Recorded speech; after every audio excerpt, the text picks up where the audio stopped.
Assalamualaikum warahmatullahi wabarakatuh. Perkenalkan, nama saya Muhammad Aji Wibowo Sawaludin, NIM 51990611063 dari kelas Kesehatan dan Keselamatan Kerja kelas A. Saya di sini akan mempresentasikan mengenai materi statistik dalam penilaian kinerja program kesehatan dan keselamatan kerja.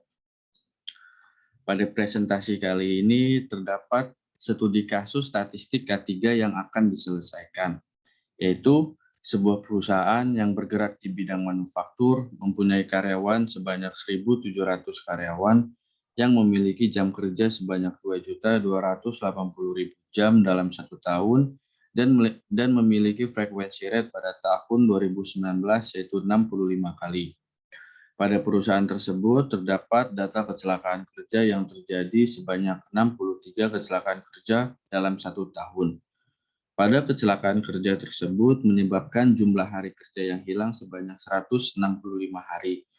Berdasarkan studi kasus tersebut akan dilakukan penyelesaian perhitungan yang terdiri dari yang pertama ada frekuensi rate, yang kedua ada severity rate, yang ketiga ada incident rate, yang keempat ada average lost time atau ALTR, dan yang kelima ada safety rate. Setelah dilakukan perhitungan tersebut, akan diberikan suatu upaya dan solusi pengendalian kecelakaan kerja. Yang pertama yaitu frekuensi rate. Diketahui total jam kerjanya yaitu 2.280.000 jam per tahun. Jumlah tenaga kerja 1.700 karyawan, jumlah kecelakaan kerjanya 63 kasus kecelakaan kerja, dan jumlah hari kerja yang hilang yaitu 165 hari, dan frekuensi rate pada tahun 2019 yaitu 65 kali. Dalam melakukan penyelesaian perhitungan pada frekuensi rate, dapat digunakan dengan menggunakan rumus yaitu jumlah kecelakaan kerja dikali 1 juta dibagi jumlah jam kerja. Diketahui jumlah kecelakaan kerjanya yaitu 63 kasus dan jumlah jam kerjanya yaitu 2.280.000 jam. Maka perhitungan yang dilakukan yaitu 63 dikali 1 juta dibagi 2.280.000.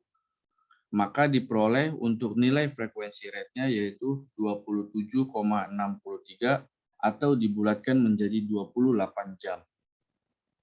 Berdasarkan nilai frekuensi rate yang diperoleh yaitu 28 jam, nilai tersebut menunjukkan bahwa pekerja tidak berada di tempat kerja setelah terjadinya kecelakaan kerja dan pada periode orang bekerja tersebut pekerja telah kehilangan waktu kerja sebesar 28 jam per 1 juta orang kerja. Selanjutnya yaitu severity rate. Untuk yang diketahui masih sama dengan yang sebelumnya, tetapi dalam severity rate ini penyelesaian dapat dilakukan dengan menggunakan rumus yaitu jumlah hari kerja yang hilang dikali 1 juta dibagi jumlah jam kerja.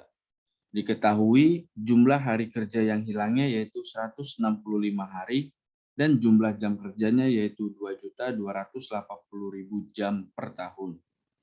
Maka perhitungan yang dilakukan yaitu 165 dikali 1 juta dibagi 2.280.000. Maka diperoleh nilai severity rate-nya yaitu 72,36 atau dibulatkan menjadi 72 hari. Berdasarkan nilai severity rate yang diperoleh yaitu 72 hari, nilai tersebut mengidentifikasi bahwa selama kurun waktu tersebut yang berarti pada tahun tersebut telah terjadi hilangnya waktu kerja sebesar 72 hari per 1 juta jam kerja orang. Yang ketiga yaitu incident rate. Untuk yang diketahui masih sama dengan yang sebelumnya, tetapi pada incident rate ini penyelesaian dapat dilakukan dengan menggunakan rumus yaitu jumlah kecelakaan kerja dibagi jumlah tenaga kerja lalu dikali 100%. Berdasarkan yang diketahui, jumlah kecelakaan kerja yaitu sebanyak 63 kasus kecelakaan kerja dan jumlah tenaga kerjanya yaitu 1.700 karyawan. Maka perhitungan yang dilakukan yaitu 63 dibagi 1.700 dikali 100%. Maka diperoleh untuk nilai insiden rate-nya yaitu 3,705 atau dibulatkan menjadi 3,7%. Berdasarkan nilai insiden rate yang diperoleh yaitu 3,7%, nilai tersebut menunjukkan bahwa jumlah presentasi kecelakaan kerja pada tahun tersebut adalah 3,7%. Selanjutnya yaitu average lost time atau ARTL. Pada perhitungan average lost time, di rumus yang digunakan yaitu jumlah jam yang hilang dikali 1 juta dibagi total jam kerja. Sedangkan berdasarkan yang diketahui, di sini jumlah yang hilang yaitu jumlah hari kerja yang hilang sebanyak 165 hari, bukan jumlah jam yang hilang. Maka kita perlu mengubah jumlah hari kerja yang hilang tersebut menjadi jumlah jam yang hilang, yaitu dengan cara kita mengasumsikan jam kerja karyawan dalam satu hari yaitu sebanyak 8 jam. Maka jumlah hari kerja yang hilang tersebut akan dirubah menjadi jumlah jam yang hilang dengan cara 8 dikali 165 hari dikali 1 juta dibagi 2.280.000 jam. Maka diperoleh untuk nilai average lost time-nya yaitu 578,94 atau dibulatkan menjadi 579 jam. Berdasarkan nilai average lost time yang diperoleh yaitu 579 jam, nilai tersebut menunjukkan bahwa rata-rata waktu jam kerja yang hilang pada setiap kasus kecelakaan kerja yaitu sebesar 579 jam. Selanjutnya yaitu safety score. Pada perhitungan safety score dibutuhkan yaitu frekuensi rate pada tahun 2019 dan frekuensi rate pada tahun 2020. Berdasarkan yang diketahui, frekuensi rate pada tahun 2019 yaitu 65 kali dan frekuensi rate pada tahun 2020 yaitu 27,63 jam.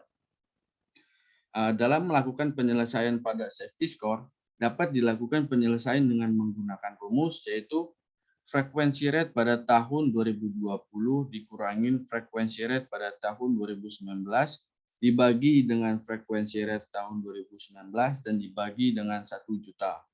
Maka perhitungan yang dilakukan yaitu 27,63 dikurangin 65 dibagi 65 dibagi 1 juta.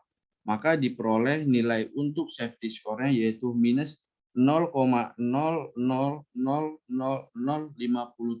atau sama dengan minus 57 dikali 10 pangkat minus 7. Berdasarkan nilai safety score tersebut yang diperoleh yaitu minus 57 dikali 10 pangkat minus 7, nilai tersebut menunjukkan bahwa keadaan membaik pada perusahaan. Hal itu dikarenakan nilai yang diperoleh pada safety score bernilai negatif. Berdasarkan perhitungan statistik dalam penilaian kinerja program kesehatan dan kecelakaan kerja yang telah dilakukan, dapat diperoleh suatu upaya pengendalian kecelakaan kerja yang dapat dilakukan, yaitu sebagai berikut. Yang pertama, mengembangkan prosedur kerja. Pengembangan prosedur kerja bertujuan sebagai alat pengatur dan pengawasan terhadap bentuk pengendalian bahaya dan resiko kecelakaan kerja. Sehingga dengan hal itu penerapan pengendalian bahaya potensial dapat berjalan secara efektif. Yang kedua yaitu mengembangkan komunikasi. Pengembangan komunikasi di sini yaitu dilakukan dengan cara setiap pekerja harus diberi informasi mengenai penggunaan alat pengendali bahaya dan juga risiko apabila pekerja tersebut tidak menggunakannya. Sehingga dengan hal itu kecelakaan kerja dapat diminimalkan. Yang ketiga yaitu menyediakan pelatihan. Pelatihan di sini yaitu pelatihan bagi para pekerja yang hendaknya dilakukan secara berkesinambungan sehingga dalam menghadapi suatu permasalahan yang berhubungan dengan pekerja dan lingkungan kerjanya dapat ditangani dengan baik oleh pekerja itu sendiri. Selanjutnya yaitu melakukan pengawasan. Melakukan pengawasan yaitu dilakukan dengan melakukan suatu pengawasan kepada para pekerja dalam melakukan pekerjaannya. Hal itu dengan tujuan untuk menghindari kecelakaan kerja yang kemungkinan akan terjadi pada setiap pekerja. Yang kelima yaitu melakukan pemeliharaan. Pemeliharaan di sini yaitu pemeliharaan terhadap peralatan dan alat pengendali bahaya pada suatu perusahaan. Pengendalian dan pemeliharaan pada peralatan dan alat pengendali bahaya merupakan hal yang sangat penting harus dilakukan. Sehingga dengan hal itu prosedur kerja harus mencantum persyaratan pemeliharaan untuk memastikan keaktifan penggunaan alat kendali tersebut. Selanjutnya, terdapat solusi yang dapat dilakukan dalam melakukan pengendalian kecelakaan kerja, yaitu dengan cara perusahaan perlu melakukan evaluasi harian mengenai kesehatan dan kecelakaan kerja secara rutin. Sehingga dengan hal itu, perkembangan mengenai kesehatan dan kecelakaan kerja yang terjadi pada lingkungan kerja di perusahaan tersebut dapat diketahui oleh pimpinan perusahaan dan dapat segera ditindaklanjuti atau meminimalkan terjadinya kecelakaan kerja pada perusahaan tersebut. Sekian presentasi dari saya, kurang lebihnya mohon maaf. Apabila ada tutur kata yang kurang baik, mohon dimaafkan. Wassalamualaikum warahmatullahi wabarakatuh.